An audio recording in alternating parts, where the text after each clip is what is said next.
అందరికీ వందనాలు.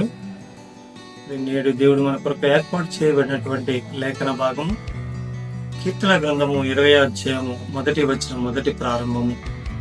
ఆపత్కాలమందు యెహోవా నీకు ఉత్తరం ఇచ్చుచున్నాడు.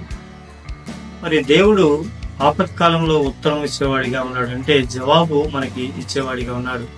మరి నీవు నేను ఆపత్కాలంలో ఉన్నప్పుడు మరి దేవుని మొరపెట్టినట్టయితే దేవుడు మనకి ఉత్తరవాదిగా ఉన్నాడు. కాబట్టి నా సమస్యకు సంబంధించినటువంటి ప్రతి దాన్ని కూడా ఆయన సఫలం చేసేవాడిగా మనకు ఉన్నాడు. మరి దావీదు మహాశయుడు అంటున్నాడు, ఆపత్కాలం ముందు ఆయన వేడుకునేవాడిగా ఉన్నాడని.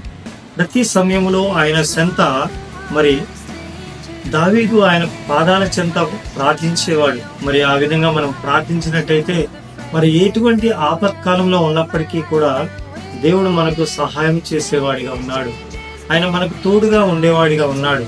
కాబట్టి ఆపత్కాలంలో మరి ఈ లోకంలో ఉన్నటువంటి వారి వెనుక మనం పరిగెత్తడం కాదు, కానీ మరి పరలోకమందు ఉన్నటువంటి మన తండ్రి వైపు మనం కన్నులెత్తి చూసినట్లయితే దేవుడు మనకు సహాయం చేసేవాడిగా ఉన్నాడు.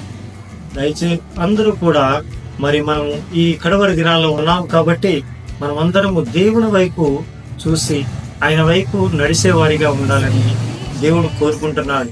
మరి ప్రతి ఒక్కరూ ఆపత్కాలంలో మరి ఆయన్ని కోరుకుని ఆయన చేరుకుని ఆయన చెంత చేరినట్టయితే ప్రతి అవసరత ఆయన మనకు తీర్చేవాడిగా ఉన్నాడు. కాబట్టి మనం అందరం కూడా ఆయన వెంబడించుదాం.